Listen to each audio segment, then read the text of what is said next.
Ici Radio Taïwan International. Tout de suite, Meg Wang vous propose l'émission Retour à la source. Bonjour à tous. Aujourd'hui, nous nous intéressons au travail de l'Association taïwanaise de la reforestation qui vient de lancer le projet de créer la plus grande forêt écologique de Taïwan selon la méthode de Miyawaki. En octobre 2024, le typhon Congrui a ravagé l'est de Taïwan. Les comtés de Hualien et de Taidong ont vu tomber énormément d'arbres des forêts de protection côtière sur de grandes étendues. Ainsi, dans le but de faire revivre ces forêts, le secteur public comprenant l'administration des affaires forestières, le comté de Hualien et le secteur privé, notamment l'association taïwanaise de la reforestation, vient de lancer le projet de forêt Miyawaki. Cai Zhihao est le directeur de cette association. Il explique tout d'abord les problèmes actuels des forêts de la protection côtière de Taïwan. La plupart des forêts de protection côtière à Taïwan sont composées essentiellement de phylaos à feuilles de prêle, des mao bord de mer, des badamiers ou des pongomias. En même temps, les côtes taïwanaises doivent faire face aux pressions environnementales comme les typhons ou encore les vents de mousson. Les bois de ces forêts brise-vent des côtes, ne pouvant pas se renouveler seuls, doivent être pris en charge par les humains. Prenons l'exemple des phylaos à feuilles de prêle qui vivent une trentaine d'années. Lorsqu'ils vieillissent ou meurent, il faut une intervention humaine. Ces arbres, une fois vieux, peuvent se casser entièrement en cas de typhon, perdre leurs branches ou encore jaunir entièrement tout en étant debout. Pour une forêt, lorsque ces arbres vieillissent ainsi, nous parlons des pores et des trous de forêt. Or, le soleil pénètre dans les bois à travers ces trous, ce qui permet la naissance des espèces envahissantes, comme le faux mimosa.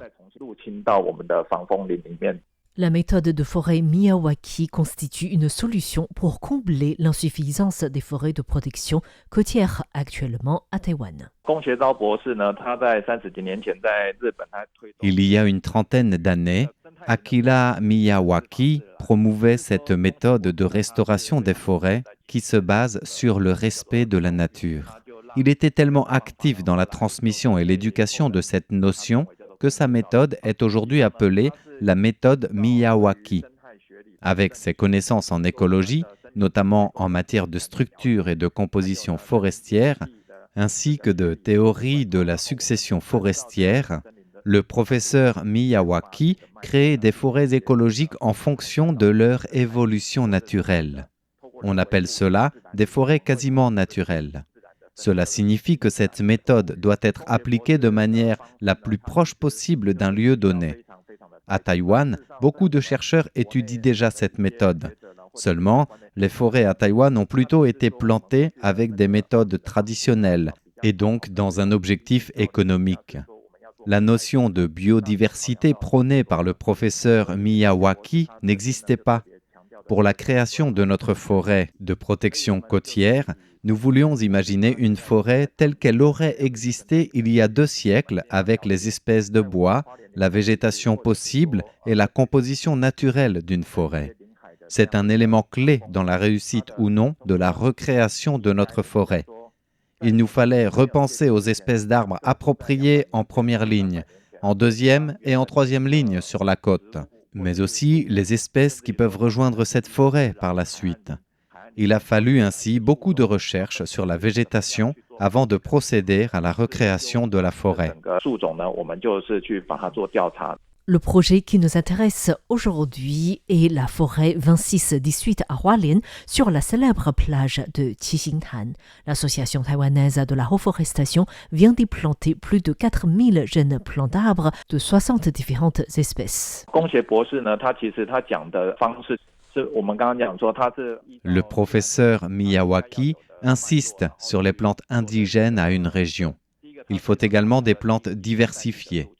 Ainsi, pour la forêt 2618, il y a eu une sélection de 60 espèces de plantes.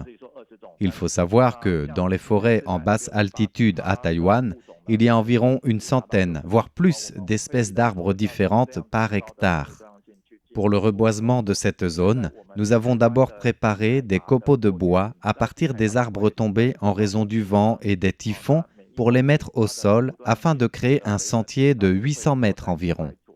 Et nous avons reboisé les terrains de 15 à 20 mètres de large tout le long des deux côtés du sentier. En plus de respecter la diversité des espèces, le professeur Miyawaki avait également insisté sur la densité des bois de cette zone, c'est-à-dire réduire la distance entre chaque arbre. C'est un concept très différent. Traditionnellement, lors de la plantation des arbres, nous tentons toujours de réserver certains espaces, comme 3 à 5 mètres, pour que les arbres puissent grandir.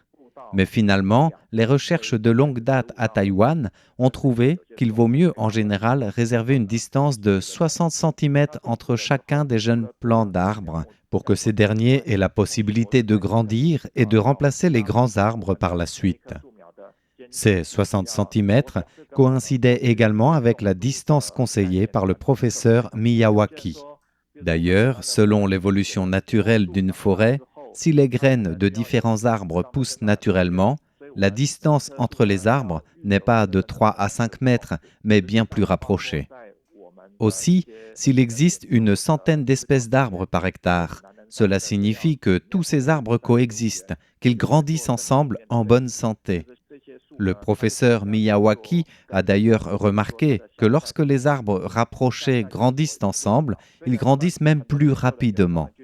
Ceci s'appelle le phénomène de protection, puisque les arbres qui grandissent plus vite sont là pour protéger ceux qui grandissent moins rapidement. Bien entendu, à la condition qu'il s'agisse toutes de plantes indigènes, car les espèces étrangères qui n'ont pas participé à l'évolution naturelle du lieu et qui n'ont jamais interagi avec les autres espèces sur place pourraient être plutôt autoritaires, c'est-à-dire grandir rapidement sans avoir créé le phénomène de protection. Tsai Zhihao a aussi insisté sur la difficulté de trouver les graines ou des jeunes plants de différentes espèces d'arbres pour ce projet de forêt 26-18. Et après avoir planté ces arbres, l'association attend également le retour de certains animaux rares. La Taiwan Reforestation Association travaille pour la reforestation des montagnes de basse altitude avec deux principaux objectifs. Le premier est la biodiversité. Le deuxième est la restauration des habitats. À propos de notre premier objectif ultime, qui est de restaurer la biodiversité, les plantes sont les principaux producteurs des écosystèmes, constituant le point de départ de toutes les chaînes alimentaires. Chaque espèce végétale et chaque arbre représente une chaîne alimentaire unique. Ce n'est qu'une fois la diversité végétale restaurée que les chaînes alimentaires pourront être reconstituées, formant ainsi un réseau écologique complet. La restauration de la biodiversité est la clé du rétablissement des écosystèmes. Deuxième objectif ultime, la restauration des habitats. Cela englobe non seulement la protection de la faune sauvage, mais aussi celle des plantes sauvages menacées. Avec la destruction environnementale que nous subissons, même liée à l'aménagement du territoire, il y a urgence. Sans parler de la faune sauvage, même de nombreuses plantes sauvages sont désormais inscrites sur la liste des espèces menacées d'extinction. Ces efforts de restauration sont très importants. Il ne s'agit pas simplement de prendre ces plantes, de les placer dans un jardin botanique, de dire que nous les avons sauvées, puis de les enfermer là et c'est tout. L'accent n'est pas mis sur la concentration des plantes dans les jardins botaniques, mais sur leur réintroduction dans leurs habitats d'origine, où elles peuvent se reproduire naturellement. Grâce à une intervention humaine appropriée, les habitats naturels retrouvent leur capacité de régénération autonome. Prenons l'exemple de la forêt 26-18 de Hualien. Nous y avons introduit des espèces d'arbres indigènes pour reconstruire les écosystèmes, les chaînes alimentaires et les réseaux écologiques. La croissance des plantes modifie les micro-environnements, facilitant le développement à différents stades de la succession écologique. Suite à l'amélioration de l'environnement, la faune sauvage revient peupler la forêt en raison de l'augmentation des ressources alimentaires disponibles. C'est notamment le cas des chauves-souris de la famille des Pteropodidae. Mais les phyllaos à feuilles de prêle que nous plantons autant au bord des rivières sont une espèce étrangère. Bien qu'ils possèdent des fonctions de brise-vent, l'arbre ne s'intègre pas dans la chaîne alimentaire de la faune sauvage de Taïwan. La preuve est qu'il n'y a pas d'animaux sauvages qui se nourrissent de cette plante. Ainsi, dépourvus de fonctionnalités écologiques, les phyllaos à feuilles de prêle peinent à soutenir la biodiversité, alors que les forêts brise-vent côtières idéales doivent posséder les fonctionnalités multiples: protéger du vent, protéger le littoral, stabiliser le sable. Elles peuvent aussi servir à l'éducation écologique, au tourisme et aux loisirs, ainsi qu'à la restauration et à la conservation de l'habitat de la faune et de la flore sauvage. Leur utilisation doit être assez complète. Selon Cai Zhihao, directeur de l'Association taïwanaise de la reforestation, la replantation de la forêt 26-18 devrait permettre de créer une sorte d'îlot forestier. Je dois clarifier la situation. Il existe des différences fondamentales entre la restauration et le reboisement conventionnel. Le reboisement conventionnel donne la priorité à la production de bois en mettant l'accent sur l'uniformité et la plantation intensive. La restauration écologique met l'accent sur le respect des mécanismes de régulation naturelle et de la capacité d'auto-guérison de la forêt. Les forêts sont des super-organismes. Tout comme la peau humaine, les forêts possèdent des mécanismes d'auto-réparation.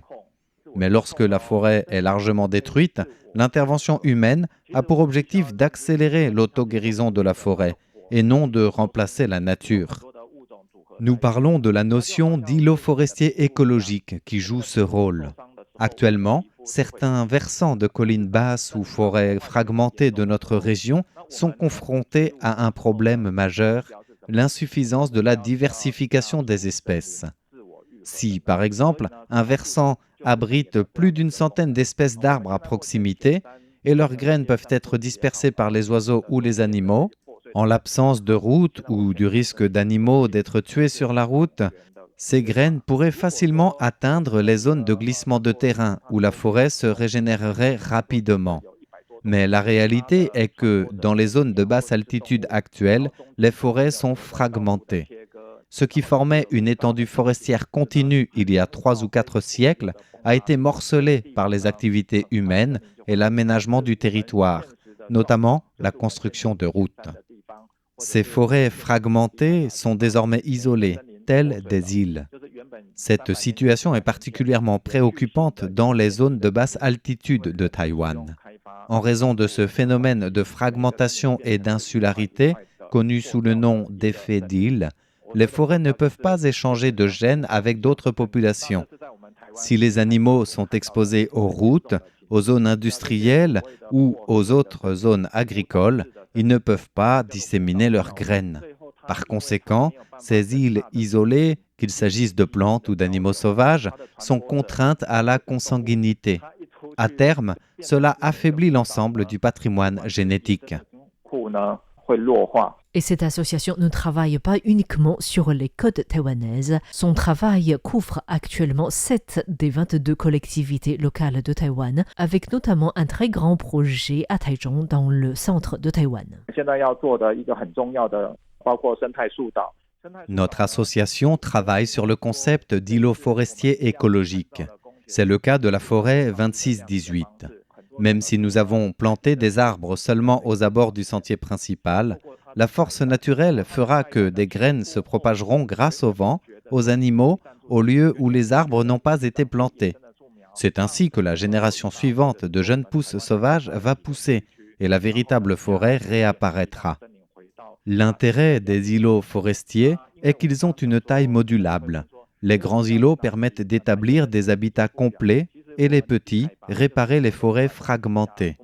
Cette notion d'îlot forestier est importante pour les forêts de basse altitude, c'est-à-dire celles qui sont situées sous les 500 mètres d'altitude, puisqu'elles chevauchent largement les zones urbaines, agricoles et industrielles. Ce sont les forêts les plus gravement détruites, mais aussi les plus proches de la vie humaine. Notre association travaille également avec des établissements scolaires à Taichung. Le projet est de créer des îlots forestiers dans 100 écoles à Taichung, chacun d'une superficie d'environ 150 mètres carrés. Chaque école introduira 40 à 50 espèces d'arbres indigènes. L'objectif de ce projet est de réparer les îlots forestiers fragmentés afin de former des corridors écologiques en ville. Restaurer une forêt ne signifie pas seulement de replanter des arbres. Cela signifie recréer un écosystème vivant, autonome et durable. Et grâce à la méthode Miyawaki et aux îlots forestiers écologiques, Taïwan montre qu'une autre manière de protéger la nature est possible, cela tout en respectant les lois de la nature. Merci de votre écoute, c'était Mei Guan pour RTI.